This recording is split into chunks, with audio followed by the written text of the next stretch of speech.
Hi there everybody, Joel Ludlow, Evolution Martial Arts, and I'm going to tell you a massive problem with Jeet Kune Do in the world today.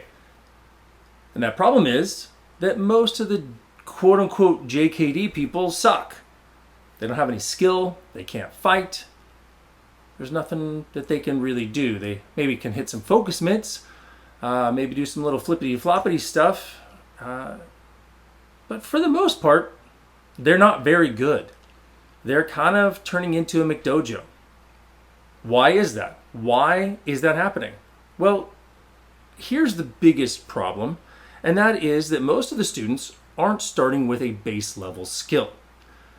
All of the guys that Bruce Lee trained in LA at the Chinatown School, Jerry Petit, Dan Inosanto, all of those guys, they had a base. A lot of them were black belts under Ed Parker. Now, here's where you're running into things. They were refining skills that they already had. They were upgrading. So Jeet Kune Do, maybe this will help you think about things a little bit differently. It's not so much a base level skill set or technical manual, but a refinement of skills that you should already have. Meaning you should already be a fighter, and through training in Jeet Kune Do, you become a better fighter. But if you're not a fighter, then Jeet Kune Do is going to be kind of wasted on you. It's not really going to work for you the way you think it will be.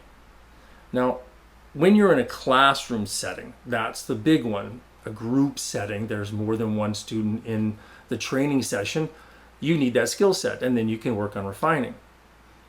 Now, there is a way around that, and that is to do solo training, in which an instructor can then compensate. They can add stuff in for the student. I've done it, lots of other people do it.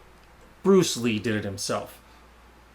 So if you can compensate for the shortcomings of the student, which is kind of what instructors do all the time anyway, you can build up those things, those base level skill sets that are necessary to get the fullness out of Jeet Kune Do.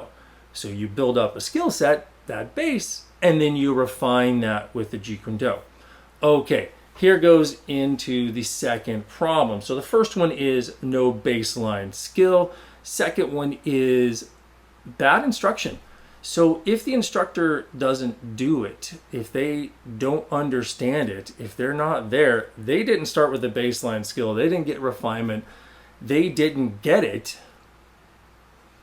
then how are they going to share something they don't have? And that's pretty apparent in the JKD world at large right now. There are a lot of instructors out there, I think, are trying with good intentions, but just not realizing that maybe their skill level isn't as high as they think it should be, or that they believe that it is. And that's a big deal. However good you think you are, you should be working and striving to be better. It's kind of the whole deal of everybody I've trained with in martial arts. We all wanted to be better, not just in JKD. But, so if you don't have a base level skill set, you don't have an instructor who knows what they're doing, they can't guide you there, whether you're in an individual or group setting, even if you do have a base level understanding. And then here's the other one. If you don't have the chemistry, that connection between instructor and student, then it's not going to work. If you don't teach me in a way that I can understand, then I'm not going to understand. And here's the last one. Capacity. Some people just do not have the capacity to go to the higher heights. There's nothing wrong with that. Doesn't mean that you can't benefit from it. Doesn't mean that you can't gain from it. It does not mean that it will not be a positive impact on you. However, if you're talking about the elite levels of Jeet Kune Do, the instructor levels, you need to have that capacity. Without the capacity to understand, without the capacity to embody that movement and then apply that movement, because you have a base level skill and you had someone competent who understood it and has been there themselves and could explain it to you in a way that you could comprehend. If you don't have all of those pieces, it doesn't work. And for the elite, that's where it should be. Unfortunately, all too often, it's people who are lower level claiming to be elite. And maybe they genuinely believe that they are that.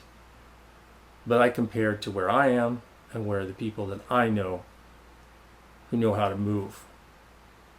And I compare to other martial artists from other arts, from other training disciplines. You have to look at people who can do it, people who are really capable. And then you know what happens? We all start learning. We all start growing. Because it should be a positive path, no matter where you are. Keep striving, keep growing, keep getting better. I'm Joel Ledlow. This is Evolution Martial Arts.